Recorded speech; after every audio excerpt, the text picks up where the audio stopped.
नमः शिवाय। हर हर महादेव। हरियाली तीज की कथा।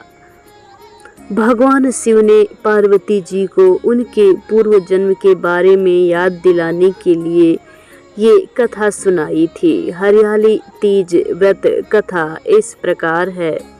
शिव जी कहते हैं, हे पार्वती, बहुत समय पहले तुमने हिमालय पर मुझे वर के रूप में पाने के लिए घोर तप किया था।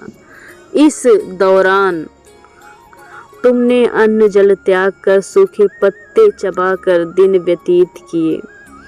किसी भी मौसम की परवाह किए बिना तुमने निरंतर तप किया। तुम्हारी इस स्थिति को देखकर तुम्हारे पिता बहुत दुखी थे। ऐसी स्थिति में नारद जी तुम्हारे घर पधारे।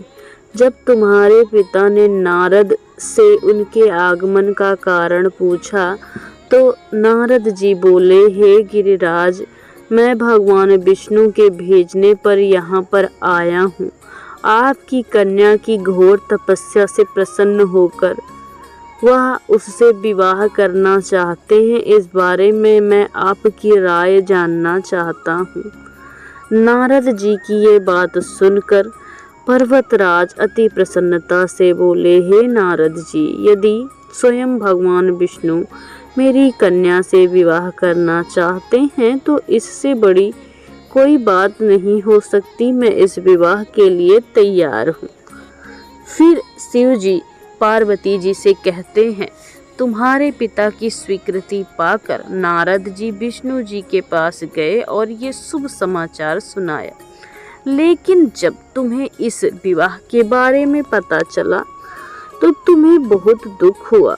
तुम मुझे यानी कैलाशपति शिव को अपने मन में पति मान चुकी थी। तुमने अपने व्याकुल मन की बात अपनी सहेली से बताई। तुम्हारी सहेली ने सुझाव दिया कि तुम एक घनघोर वन में चली जाओ जहां वो तुम्हें छुपा देगी और वहां रहकर तुम शिव जी को प्राप्त करने के लिए साधना तपस्या करो। इसके बाद तुम्हारे पिता तुम्हें घर में ना पाकर बड़े चिंतित और दुखी हुए। वो सोचने लगे कि यदि विष्णु जी बारात लेकर आ गए तो तुम्हें घर में ना मिलने पर क्या होगा। उन्होंने तुम्हारी खोज के लिए धरती पाताल एक करवा दिया पर तुम ना मिली। तुम वन में एक गुफा के भीतर मेरी साधना में लीन थी।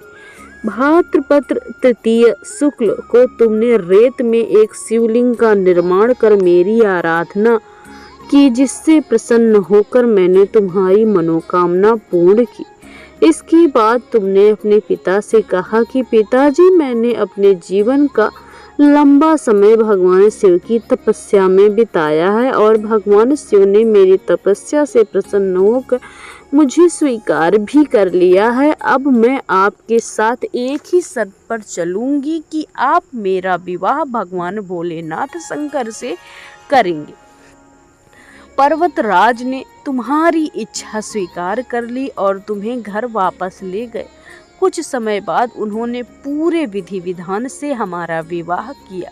भगवान शिव ने इसके बाद कहा कि हे पार्वती, तृतीया को तुमने मेरी आराधना करके जो व्रत किया उसी के परिणाम स्वरूप हम दोनों का विवाह संभव हो पाया।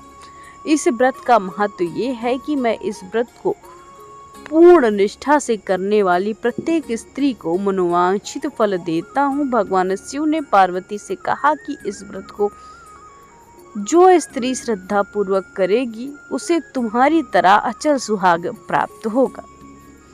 जैसे भोलेनाथ ने पार्वती मैया की कामना और तपस्या को स्वीकार किया, वैसे ही वो हर सुहागन स्त्री और होने वाली सुहागन स्त्री की कामना स्वीकार कर उन्हें मनोवांछित फल दे।